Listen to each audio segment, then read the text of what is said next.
This story is called Come Out Wherever You Are. There was a hospital that once stood at the end of the street where I live. It was a hospital for children who had illnesses that could not be cured. Excuse me. My grandmother was a nurse there in the late 1940s and early 50s.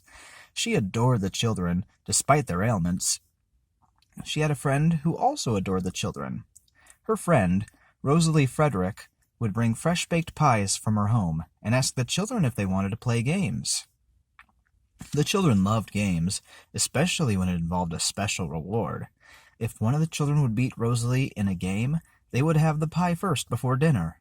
If they did not, Rosalie would eat it all by herself. Of course it wasn't true. Rosalie allowed the children to beat her in a game. One day, in the autumn of 1953, Rosalie brought her signature chocolate pie for the children. "Let's play hide and seek," she said to them. My grandmother insisted that they stay indoors, as the weather had been rainy and the ground was still muddy. Rosalie said she would count to 50, and the children would hide and try to beat Rosalie by getting to the safe spot in the kitchen where the pie was. Rosalie began to count to 50, and she heard the children run to their hiding spots. Once she finished counting, she began to look for them. She checked their rooms and any other hiding spot while saying, come out, wherever you are." Rosalie searched the bottom level and decided to check the top floor. The hospital had 2 floors, but the second floor was not being used as it was going through repairs. Rosalie was sure the children would hide there, as there were many hiding places. She went to the second floor, where there were many scaffoldings that the repairmen used to redo the walls and doors. The repairmen were not coming in on this day, as it was a Saturday.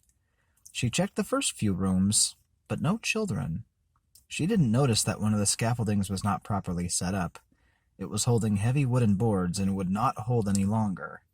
Rosalie walked under the scaffolding and checked the room there. No children. She called out, come out, wherever you are." Suddenly, the scaffolding collapsed on top of her, the heavy wooden boards crushing her. The children and my grandmother waited patiently for Rosalie to find them. They were excited to have chocolate pie to eat before dinner. They waited a long time, and one of them decided to rush to the kitchen and the other children followed. My grandmother got really worried when Rosalie didn't show. She and the children waited for her in the kitchen. "Can we have a bite?" one of the children asked. "Let's wait a few minutes," my grandmother said, and so they waited. When it started getting late and dinner was getting ready, my grandmother decided to go look for Rosalie. She asked the cook to keep watch over the children while she went to look. My grandmother checked everywhere on the first floor, but no Rosalie. My grandmother knew something was wrong. Her best friend was never into pranks. She then thought of the second floor, but she was told to not let the children go up there as it was not safe. She went up there anyway. She found the collapsed scaffolding and, to her horror, she saw the crushed body of her best friend, Rosalie Fredericks. Emergency personnel arrived, but it was already too late to save Rosalie. The children were heartbroken over the death of their beloved playmate. Rosalie's body was set in a closed casket as she was too horrific to look at. Her funeral was held on the hospital grounds, and the children and my grandmother attended. My grandmother decided to leave the hospital on Christmas. She bid farewell to the children and said she would pray for their health. Before she left, she went to the second floor where her best friend was killed. She bid farewell, but she told me as soon as she turned around to leave, she heard a familiar voice. She wouldn't say whose voice it was, as she was too afraid to say it. A few years before the hospital was set to be torn down, my friends and I decided to check it out. The doors were left unlocked, thanks to the explorers who came earlier. We checked the first floor. The beds were still in the rooms, and the kitchen had some rotten food that the rodents refused to eat. We then checked the second floor.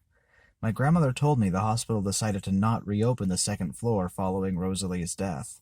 There was a cold breeze coming in, and a chill went up my spine. Then we heard a woman's voice. Come out, wherever you are." I noticed that my friends' faces turned white.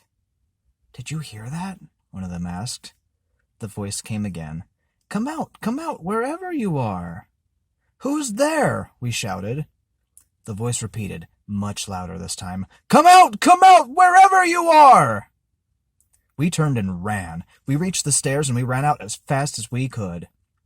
Today, the hospital is gone, making way for new houses. The bodies of the children who died there were moved to another cemetery. The grave workers also found the body of Rosalie Fredericks. Each of the children, including Rosalie, were given a funeral and were buried in a churchyard not far from where the hospital stood. My grandmother attended the funeral and went along. I was terrified of seeing Rosalie's casket, but I knew that she would be happy to be with the children she adored. Whenever I walk past the former hospital grounds, I swear I can hear Rosalie's voice, calling out to the children that she played with, come out, wherever you are." And that's that one.